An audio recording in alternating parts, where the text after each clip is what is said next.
Buksan yung kabila. Ulak, ulak.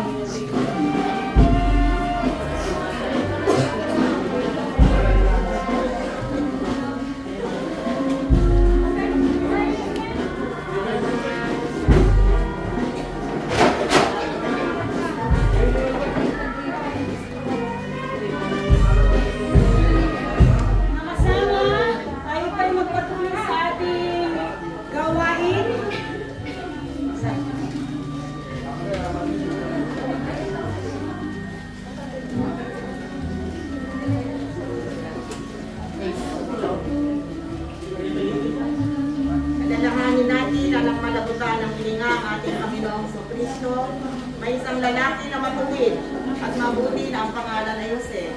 Tubong Arimatea, bagamat kagawad ng Sanhedrin ay hindi sumang-ayon sa ginawa nila sa ating Panginoon.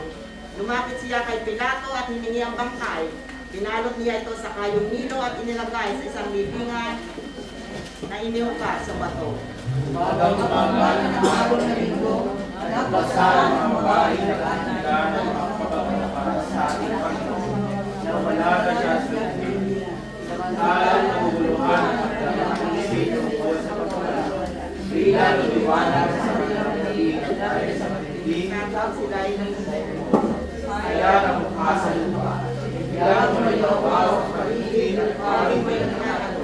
Bakit ninyo hinahanap ang buhay sa gitna ng mga patay? Wala na siya rito. Silang Alalahanin ninyo ang mga pangyayaring ito. Ang anak ng tao ay kailangang may pagkanulo sa mga makasalanan at may pako sa krus. Sa ikatlong araw ay muling nabuhay. Gayon din naman ang pananampalatayang ating pinagtitibay ay nagpapahayag na sino mang sumasampalataya sa Kanya kailanman ay hindi mamamatay. Tiyak at tapat ang pangako na makatawid ang kaluluwa ng ating kapatid na Erlinda Lopez at nagpapahinga na sa piling ng Panginoon at naghihintay sa kanyang muling pagbabalik. Kung magkagayon ay napagtanto natin ang ating tagumpay. Sama-sama tayo sa ating awit ng pagtatagumpay.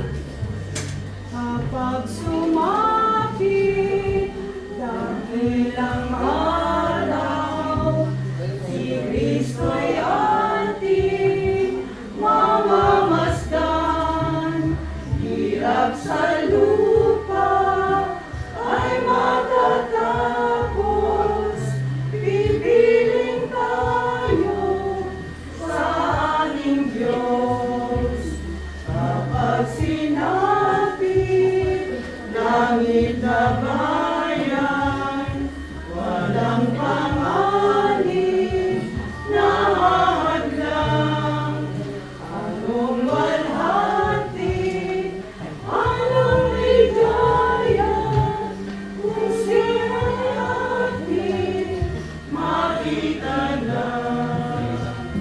Sa ganitong pagkakataon, mga magulang at mga kapatid, sa pagkatalaga ng lupang katawan ng ating kapatid na Linda, inaanyayahan ko ang ating mga mahal sa buhay na maglagay ng abo, simbolo ng ating lupang katawan ng pagtatalaga.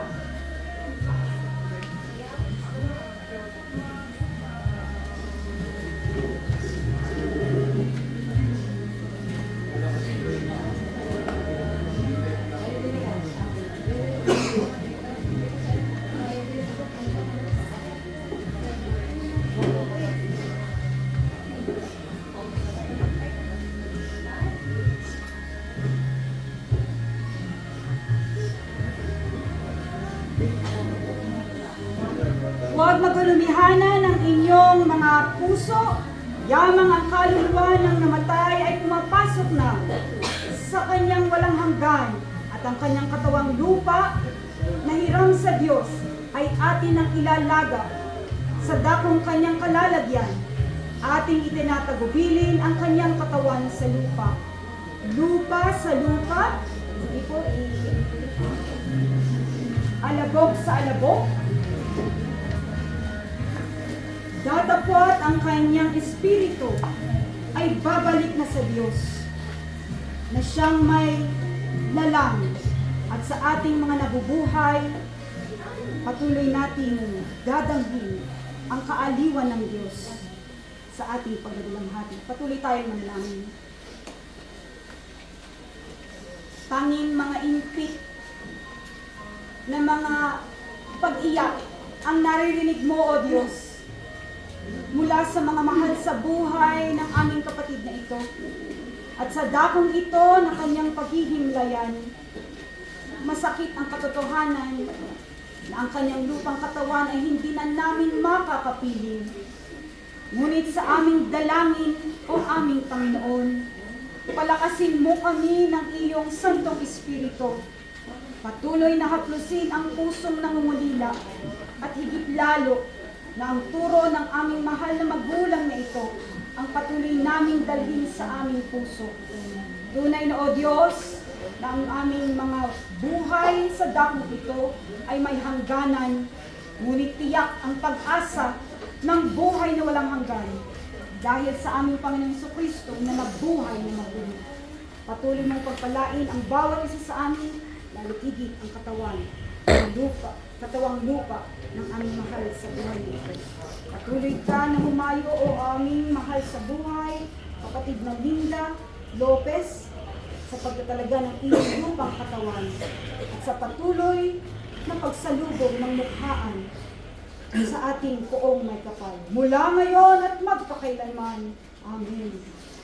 Amen. Amen.